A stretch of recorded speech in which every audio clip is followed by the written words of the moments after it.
ದುಃಖ ಕಣ್ಣೀರಿನ ಜೀವನ ಅಂತ್ಯವಾಗಲು ನಿಮ್ಮ ಹೆಸರಿನಲ್ಲಿರುವ ಲಕ್ಷ ಲಕ್ಷ ಸಾಲಗಳೆಲ್ಲ ತೀರಿ ಸುಬ್ರಹ್ಮಣ್ಯ ಸ್ವಾಮಿ ನಿಮ್ಮ ಮನೆಯಲ್ಲಿ ನೆಲೆಸಿ ಕಷ್ಟಗಳು ಬಾರದ ಹಾಗೆ ನಿಮ್ಮನ್ನು ರಕ್ಷಿಸಲು ಯಾವ ದೀಪವನ್ನು ತಿಂಗಳಿಗೆ ಒಂದು ಸಲ ಮನೆಯಲ್ಲಿ ಬೆಳಗಿಸಬೇಕೆಂದು ಇವತ್ತಿನ ವಿಡಿಯೋದಲ್ಲಿ ತಿಳಿಯೋಣ. ನಮ್ಮ ಹಿಂದೂ ಧರ್ಮದಲ್ಲಿ ದೀಪಾರಾಧನೆಗೆ ಹೆಚ್ಚಿನ ಮಹತ್ವವಿದೆ. ಒಂದೊಂದು ದೀಪಗಳನ್ನು ಬೆಳಗಿಸಿದಾಗ ಒಂದೊಂದು ರೀತಿಯ ಫಲಗಳು ಪ್ರಾಪ್ತಿಯಾಗುತ್ತದೆ. ದೇವಾಲಯಗಳಲ್ಲಿ, ಮನೆಯಲ್ಲಿ ಹಬ್ಬ ಹರಿದಿನಗಳಂದು, ವಿಶೇಷ ವ್ರತದ ದಿನಗಳಂದು ಆ ದಿನದ ವಿಶೇಷಕ್ಕೆ ತಕ್ಕಂತೆ ದೀಪಗಳನ್ನು ಬೆಳಗಿಸುತ್ತೇವೆ. ಆದರೆ ಇವತ್ತು ನಾವು ನಿಮಗೆ ತಿಳಿಸಿಕೊಡುವ ಸುಬ್ರಹ್ಮಣ್ಯ ಷಟ್ಕೋನ ದೀಪದ ಬಗ್ಗೆ ಬಹಳ ವಿಶೇಷವಾದದ್ದು, ಅದ್ಭುತ ಫಲಗಳನ್ನು ನೀಡುವಂಥದ್ದು. ನಿಮಗೆ ಶತ್ರುಬಾಧೆಗಳಿರಲಿ, ಸಾಲದ ಸಮಸ್ಯೆಗಳಿರಲಿ, ಅನಾರೋಗ್ಯವಿರಲಿ, ಸ್ವಂತ ಮನೆಯ ಕನಸಿರಲಿ, ಈ ದೀಪವನ್ನು ನಾವು ತಿಳಿಸಿದ ನಿಯಮದ ಪ್ರಕಾರ ಹಚ್ಚುತ್ತಾ ಬಂದರೆ ಋಣ ತೀರಿ ಹಣದ ಸಮೃದ್ಧಿಯನ್ನು ನೋಡುವಿರಿ. ತಿಂಗಳಿಗೆ ಒಂದು ಸಲ ಈ ದೀಪವನ್ನು ಯಾವುದೇ ದಿನ ಸುಬ್ರಹ್ಮಣ್ಯ ಸ್ವಾಮಿಯನ್ನು ನೆನೆದು ಬೆಳಗಿಸಬೇಕು. ಅಥವಾ ಷಷ್ಠಿ ತಿಥಿಯಂದು, ಮಂಗಳವಾರದಂದು, ಕೃತಿಕಾ ನಕ್ಷತ್ರ ಇರುವ ದಿನದಂದು, ಕಾರ್ತಿಕ ಮಾಸದಲ್ಲಿ, ವಿವಿಧ ಮಾಸಗಳಲ್ಲಿ ಈ ದೀಪವನ್ನು ಬೆಳಗಿಸಬಹುದು.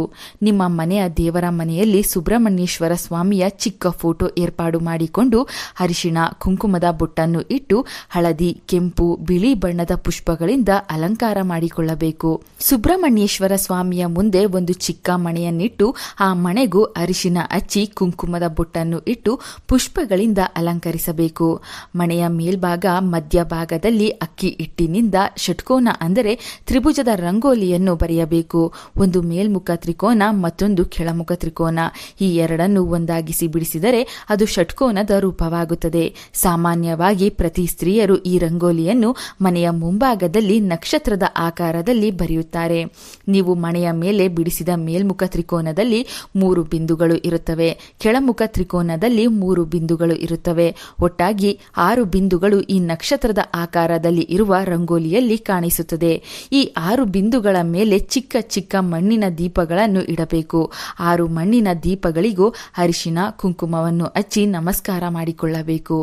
ಅಕ್ಕಿ ಹಿಟ್ಟು, ಹಸುವಿನ ಹಾಲು, ಸ್ವಲ್ಪ ಪಚ್ಚೆ ಕರ್ಪೂರ, ಏಲಕ್ಕಿಯ ಪುಡಿ, ಬೆಲ್ಲದ ತುರಿ ಎಲ್ಲವನ್ನು ಸೇರಿಸಿ ಹಿಟ್ಟಿನ ದೀಪವನ್ನು ತಯಾರಿಸಿಕೊಳ್ಳಬೇಕು.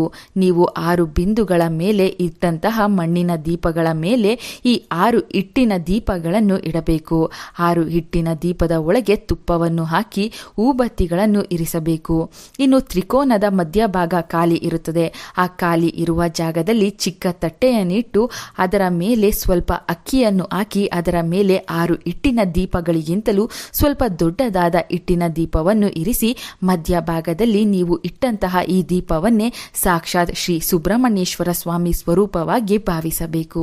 ನೀವು ಮಧ್ಯಭಾಗದಲ್ಲಿ ಇಟ್ಟ ದೊಡ್ಡ ಹಿಟ್ಟಿನ ದೀಪದ ಮೇಲೆ ಶುದ್ಧ ಗಂಧದಿಂದ 3 ಅಡ್ಡ ಗೆರೆಗಳನ್ನು ಬರೆಯಬೇಕು. ಗಂಧದ ಕಡ್ಡಿಯ ಸಹಾಯದಿಂದ ಅಥವಾ ನಿಮ್ಮ ಕೈ ಬೆರಳಿನ ಸಹಾಯದಿಂದಲೇ 3 ಅಡ್ಡ ಗೆರೆಗಳನ್ನು ಬಿಡಿಸಿ ಮಧ್ಯಭಾಗದಲ್ಲಿ ಕುಂಕುಮದ ಬೊಟ್ಟನ್ನು ಇಡಬೇಕು. ನೀವು ಬರೆದ 3 ಅಡ್ಡ ಗೆರೆಗಳು ಶಿವನ ವಿಭೂತಿಯ ಸಂಕೇತ. ಮಧ್ಯಭಾಗದಲ್ಲಿಟ್ಟ ಕುಂಕುಮದ ಬೊಟ್ಟು ಸಾಕ್ಷಾತ್ ಪಾರ್ವತಿ ದೇವಿಯ ಸಂಕೇತ. ಈ ಗೆರೆಗಳನ್ನು ಬರೆದ ಹಿಟ್ಟಿನ ದೀಪವು ಸಾಕ್ಷಾತ್ ಸುಬ್ರಹ್ಮಣ್ಯೇಶ್ವರ ಸ್ವಾಮಿಯ ಸಂಕೇತ. ಇಷ್ಟೆಲ್ಲ ದೈವಶಕ್ತಿ ಇರುವ ಈ ಷಟ್ಕೋನ ದೀಪವು ಮನೆಯಲ್ಲಿ ಒಂದೇ ಒಂದು ಸಲ ಬೆಳಗಿಸಿದರೆ ಅದೆಷ್ಟೋ ಸಾಲಗಳು ಹಂತವಾಗಿ ತೀರುತ್ತಾ ಬರುತ್ತದೆ. ಮಣೆಯ ಮೇಲೆ ಇಟ್ಟಂತಹ ದೀಪವನ್ನು ಏಕ ಆರತಿಯ ಸಹಾಯದಿಂದ ಗಣೇಶ, ಸುಬ್ರಹ್ಮಣ್ಯ ಸ್ವಾಮಿ, ಶಿವ, ಪಾರ್ವತಿ ದೇವರನ್ನು ನೆನೆಯುತ್ತಾ ಭಕ್ತಿಯಿಂದ ಬೆಳಗಿಸಬೇಕು. ಪ್ರತಿ ಮಂಗಳವಾರವೂ ಈ ದೀಪವನ್ನು ಬೆಳಗಿನ ಜಾವ ಬೆಳಗಿಸಬಹುದು. ನಿಮ್ಮ ಮನೆಗೆ ಹತ್ತಿರದಲ್ಲಿ ಎಲ್ಲಾದರೂ ಸುಬ್ರಹ್ಮಣ್ಯ ಸ್ವಾಮಿಯ ದೇವಸ್ಥಾನ ಇದ್ದರೆ ದರ್ಶನ ಮಾಡಿ ಬರಬಹುದು. ಈ ಷಟ್ಕೋನ ದೀಪದ ಮುಂದೆ ನೀವೇ ತಯಾರು ಮಾಡಿದಂತಹ ಯಾವುದೇ ಸಿಹಿ ನೈವೇದ್ಯವನ್ನು ಇಡಬೇಕು. ಇಲ್ಲವಾದರೆ ಯಾವುದಾದರೂ ಹಣ್ಣನ್ನು ಶುದ್ಧ ಮನಸ್ಸಿನಿಂದ ಸುಬ್ರಹ್ಮಣ್ಯನಿಗೆ ಅರ್ಪಿಸಬೇಕು. ತಂದೆ ಕಾರ್ತಿಕೇಯ ಸುಬ್ರಹ್ಮಣ್ಯ, ನಿನ್ನನ್ನು ನಂಬಿ ಈ ಮನೆಯಲ್ಲಿ ಈ ಷಟ್ಕೋನ ದೀಪವನ್ನು ಬೆಳಗಿಸುತ್ತಿದ್ದೇನೆ. ನನ್ನ ಪತಿಗಿರುವ ಸಾಲದ ಸಮಸ್ಯೆ, ದುಡ್ಡಿನ ಸಮಸ್ಯೆ ದೂರ ಮಾಡು. ನನಗಿರುವ ಅನಾರೋಗ್ಯ ದೂರ ಮಾಡು. ನಮ್ಮ ಕುಟುಂಬಕ್ಕೆ ಇರುವ ಶತ್ರುಗಳ ಕೆಟ್ಟ ಕಣ್ಣಿಂದ ನಮ್ಮನ್ನು ಪಾರು ಮಾಡು. ನನ್ನ ಮನೆಯಲ್ಲಿರುವ ಮಕ್ಕಳಿಗೆ ವಿದ್ಯೆಯ ಅನುಗ್ರಹ ನೀಡಿ ಎಂದು ಬೇಡಿಕೊಳ್ಳುತ್ತಾ ಈ ದೀಪವನ್ನು ಬೆಳಗಿಸಬೇಕು. ದೀಪಾರಾಧನೆ ಮಾಡುವಾಗ ಯಾರೊಂದಿಗೂ ಮಾತನಾಡಬಾರದು. ನಾನು ಸ್ವತಃ ಈ ಸುಬ್ರಹ್ಮಣ್ಯೇಶ್ವರ ಸುಬ್ರಹ್ಮಣ್ಯೇಶ್ವರ ಸ್ವಾಮಿಯ ದೀಪವನ್ನು 9 ಮಂಗಳವಾರ ಬೆಳಗಿಸಿ ಇದರ ಫಲಿತಾಂಶವನ್ನು ಇವತ್ತು ನಿಮಗೆ ತಿಳಿಸಿಕೊಡುತ್ತಿದ್ದೇನೆ. ಕೃತಿಕಾ ನಕ್ಷತ್ರ ಇರುವ ದಿನ ಮರೆಯದೆ ಈ ದೀಪವನ್ನು ಬೆಳಗಿಸಿ. ದೀಪ ಬೆಳಗಿಸುವ ಮುನ್ನ ಗಣೇಶನಿಗೆ ಪ್ರಾರ್ಥನೆ ಮಾಡಿಕೊಳ್ಳಿ. ತಿಂಗಳಿಗೆ 1 ಸಲವಾದರೂ ಕುಟುಂಬ ಸಮೇತರಾಗಿ ಈ ದೀಪವನ್ನು ನಿಮ್ಮ ಕೈನಿಂದ ತಯಾರಿಸಿ ಆರ್ಥಿಕವಾಗಿ ಏಳಿಗೆ ಆಗಿ ಕುಟುಂಬ ಸದಾ ಸಂತೋಷದಿಂದ ಇರಲಿ ಎಂದು ಪ್ರಾರ್ಥಿಸುತ್ತಾ ದೀಪಾರಾಧನೆ ಮಾಡಿ.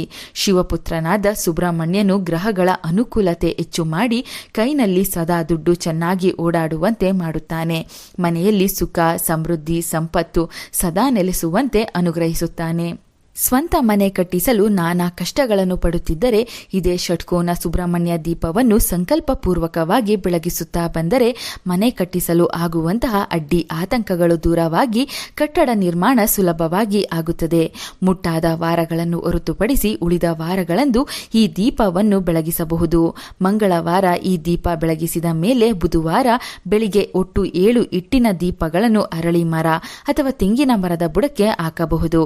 ಅದೇ ಮಣ್ಣಿನ ದೀಪಗಳನ್ನು ಮತ್ತೊಮ್ಮೆ ಬೆಳಗಿಸುವಾಗ ಬಳಸಬಹುದು. ಸುಬ್ರಹ್ಮಣ್ಯ ಷಟ್ಕೋನ ದೀಪದ ಈ ವಿಡಿಯೋ ನಿಮಗೆ ಇಷ್ಟವಾದರೆ ಒಂದು ಲೈಕ್ ಕೊಟ್ಟು ಎಲ್ಲರಿಗೂ ಶೇರ್ ಮಾಡಿ. ಈ ದೀಪದ ಬಗ್ಗೆ ಸಂದೇಹಗಳಿದ್ದರೆ ನಮ್ಮ ವಿಡಿಯೋ ಮೇಲೆ ಕಾಣಿಸುವ ನಂಬರ್ಗೆ ಕರೆ ಮಾಡಿ. Thank you.